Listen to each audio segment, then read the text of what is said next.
104.5 The Team, ESPN Radio, Levack and Wolf. Producer Gaz filling in for Wolf today, and very cool. Anybody who spends your Sunday watching all the action go down as it's going down, watches the NFL Red Zone. Scott Hanson here with us, and the final preseason edition of NFL Red Zone airs Thursday night, 7 o'clock.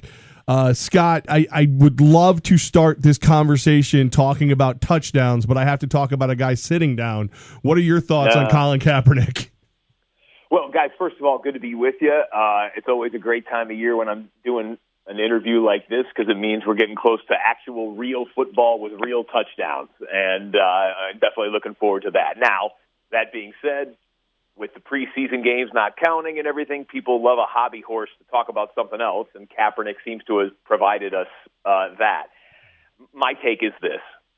I 100% agree with his right to free speech and even to protest, if you will, in the way that he's doing it. I 99% disagree with the way he's chosen to go about it. I get it that he feels there are some messed up things in our country, and a lot of people agree with him. There are things that I think are messed up in my country. However, when we stand before every sporting event and put our hand on our heart or sing along with the national anthem, isn't that supposed to be honoring the best of what our country is and the best of what our country can be? And the very fact that we have the freedoms to be able to say, oh, you know what, I want to complain about this, or I want to cause a stir about this, or I want to protest in this way. So to me, it's a little bit like he's cutting off the branch on which he sits.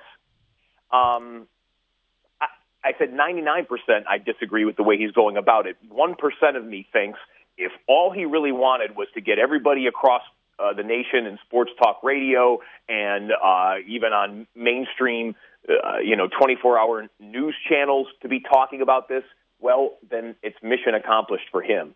And if he's willing to take the ramifications for taking this stance and maybe alienating himself from a large part of society for the way he's going about trying to say what he wants to say, then so be it.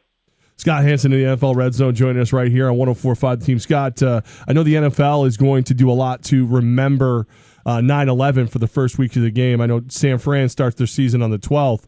You've seen Jim Brown, you've seen Kareem Abdul-Jabbar, some other big names come out in support of Kaepernick. If he doesn't stand for the 9/11 anthem, nobody can support him at that point, right? We're pretty polarized in our country, and I think no matter what he says or does, some people are just going to stand there and say, yeah, I'm with you, yeah, that's right, and everything. I feel the same way, even if they haven't even really examined specific issues or even parsed through what he has said. Look, at the 9/11 national anthem, I mean, as everybody knows, the first full Sunday is September 11th. He gets a little bit of a break insofar as the Niners play on Monday Night Football on their opening week game. So he won't be on the field technically on September 11th. That national anthem won't be playing for him. They're playing on the 12th. You know what? Hasn't he already gotten people to talk about it enough? I mean, we're leading this interview here with talking about Colin Kaepernick and the situation for which he's taking a stand or a sit in this case. Does he need to do it every single time? Because what he says is, I'm going to keep doing this until the situation changes. Well, look if police brutality is his main issue, okay, and no one will doubt that there are circumstances of that in our country. When is he going to be satisfied exactly? There are in every industry, no matter how many noble men and women serve in any given industry, there are always going to be a few bad apples, bad seeds, bad people, quite frankly. I just find it, I don't know. He could take it as far as he wants. What will also ultimately be interesting to me is how much heat do the Niners feel from the public, and then does that impact his profession in any way? Not just his public persona, but his profession. Because let's be real, this guy is no longer a star quarterback, quite likely not even the starting quarterback, and does that play into any personnel move that they might make? We'll have to see. But I can guarantee you this. I'll be standing and honoring our country on 9/11 and on every other Sunday and every other time that I go to a sporting event hearing our great national anthem.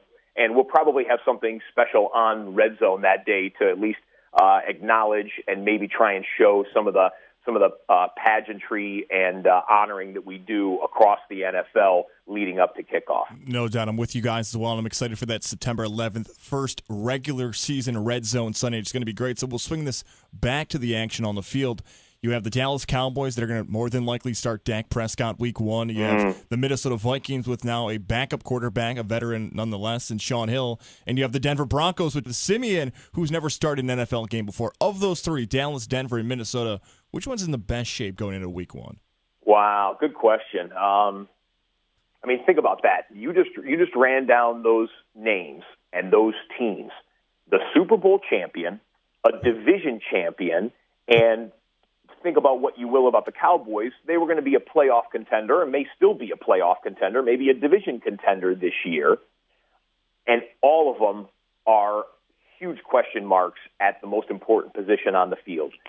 I'd probably say the Broncos are still in the best shape, and I'm doing that just based upon infrastructure around them.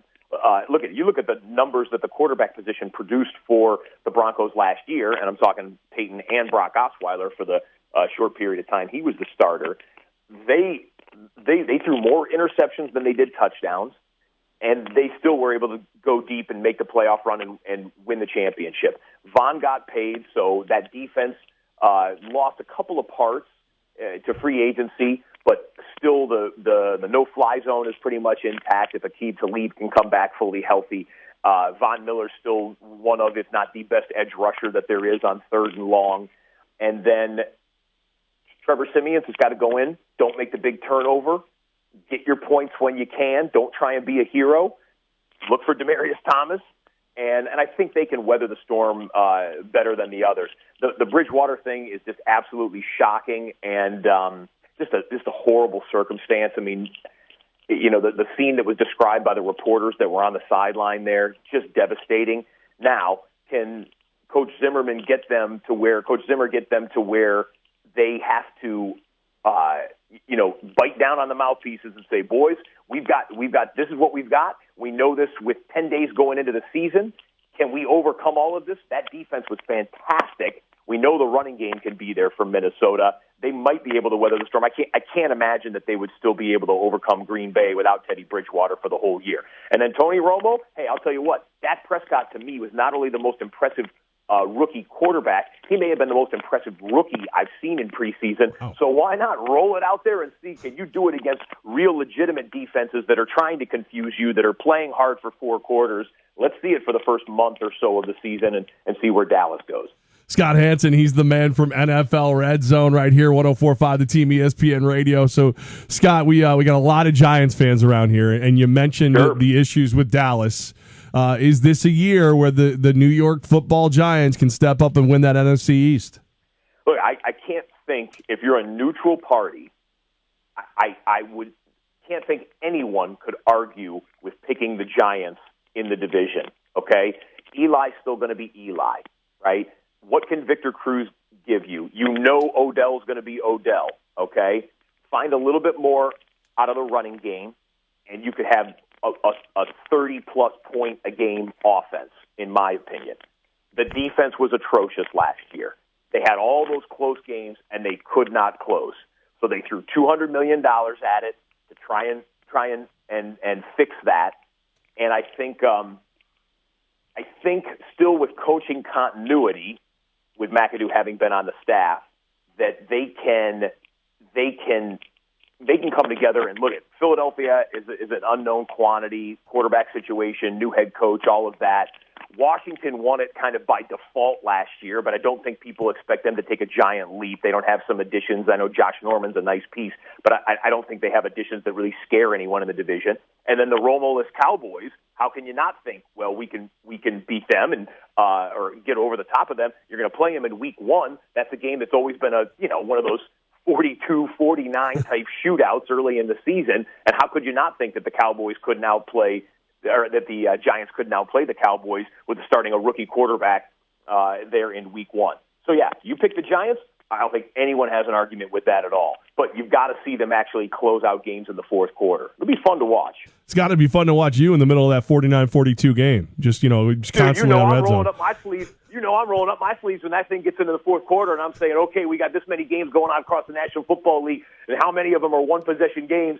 Buckle up, ladies and gentlemen. It's the best time in sports television when we get rocking and rolling on NFL Red Zone. Scott, we were home for the Jets here. A lot of Jets fans thinking, quietly, with no Brady for 4 weeks, we could probably take this. Are they out of their minds? Well, no. I mean, every one of the other three teams in the division has reason to believe this is the year we get over the Patriots. Okay, now I'll be honest. I'm not picking anyone else except New England in the division until someone proves it. I'm not going to think it's going to happen. But yeah, why not? I mean, Todd Bowles is not the vociferous guy or anything else like that, but the man can coach football, and he certainly can coach defense, okay? They got the Fitzpatrick situation figured out so great. You don't really have much reason to believe that Brandon Marshall or Eric Decker is going to fall off much, so they could still have a pretty potent passing attack. And then how much juice has Matt Forte got left in the tank? I actually interviewed Forte on NFL Total Access in the summertime. He was kind of making a media tour, and he came out here to Los Angeles, and we did an interview with him. And I'll tell you what, I like the way that guy approaches his sport. I like the way he approaches his craft. He's a professional. You're going to have a great team player in him. He says he's still got yards left in the tank, and so throw it in the mix. Take your best shot at the Patriots, but the Bills and the Dolphins still have reason to think that they're the team that get over this year. That could be the most competitive division, and if you can get a wild card out of that division, it'd be quite something, and why couldn't it be the Jets? The final preseason edition of NFL Red Zone airs this Thursday at 7 o'clock. And, Scott, I like to call you the Santa Claus of football because I feel like on those Sundays with you, we're opening up presents every single touchdown from every single game.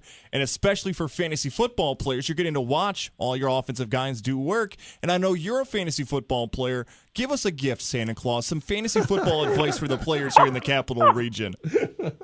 So, okay, a little inside information here. I just found out last night that I am drafting third overall in what we call the NFL Talent League. So this is, these are the guys that you see on NFL Network all the time. It's all people who are football lifers and know the sport pretty well.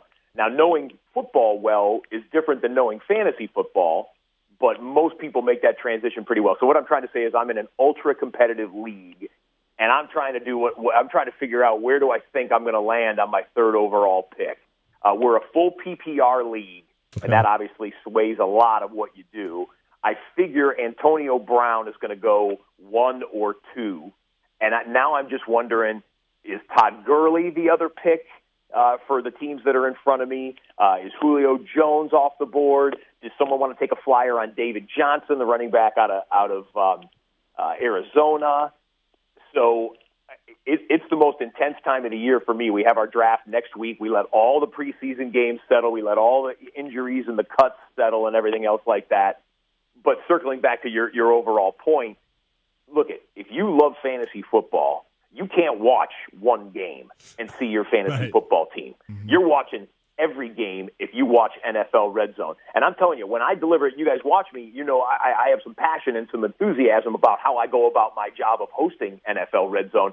I know that every touchdown that I show or every key moment that I show, there are a group of buddies sitting on a couch somewhere, and two of them are howling. One is like, yeah, that's my dude. I just got another touchdown. And the other dude's the guy who has the defense that just gave up that touchdown, and he's living and dying with it. And that's why we make a commitment to show you every touchdown from every game. If I got something that's 35-7 with 3 minutes and 7 seconds left to go in the fourth quarter, and the game is put to bed, it has no bearing at all on anything other than fantasy football, and we get a touchdown, you're still going to see that as it happens on NFL Red Zone. That's our commitment to you. We ended up showing, to kind of play the Santa Claus theme, we ended up showing over 1,000 touchdowns live last year. And we hope to top it this year. Scott Hanson, NFL Red Zone. Well, before you go, I got to ask you who you think your number one co-star is going to be. Who's going to grace the end zone the most in the NFL this year? Oh, leading the league in touchdowns. You're the first person to ask me this. Wow. I mean, there's Antonio Brown, OBJ, Julio Jones. I'll go OBJ. Now I'll tell you what. Last year, I was the highest scoring team in my fantasy league. I didn't win the freaking Super Bowl, unfortunately. You get a bad break in the playoffs. Still bitter about that. But anyway, I drafted Julio Jones on the way up. We do a snake draft. I got Julio Jones on the way up, and I hit OBJ on the way back. So those were my two wide receivers, and they were beasts, obviously, for me last year. So I think if Victor Cruz comes back, if the kid Shepard can garner a little bit of attention from opposing defenses as well, and they can develop a bit of a running game, no one can handle OBJ one-on-one, at least not very well, not for 4 quarters. I could see him going for high double-digit touchdowns this year. God, I have all the faith in the world that you're going to make the right decisions for your fantasy football draft because you are highly educated. He attended Syracuse. I'm a fan of the here he goes with the Syracuse, Scott. As you know, I know Scott will Orange, have great baby. success. Absolutely, go Orange. He's such a cute kiss up, Scott. I'm telling you right now. Hey, there are way worse ways to be a kiss-up. Fair point. Scott Hanson, make sure you check him out. The first regular season Sunday is coming up on September 11th. They got their final preseason edition of NFL Red Zone going Thursday night starting at 7 o'clock Eastern. Scott, thank you so much for making time for us. Appreciate it. Fellas, good to be with you, and can't wait to see you on Sunday, September 11th for Week 1.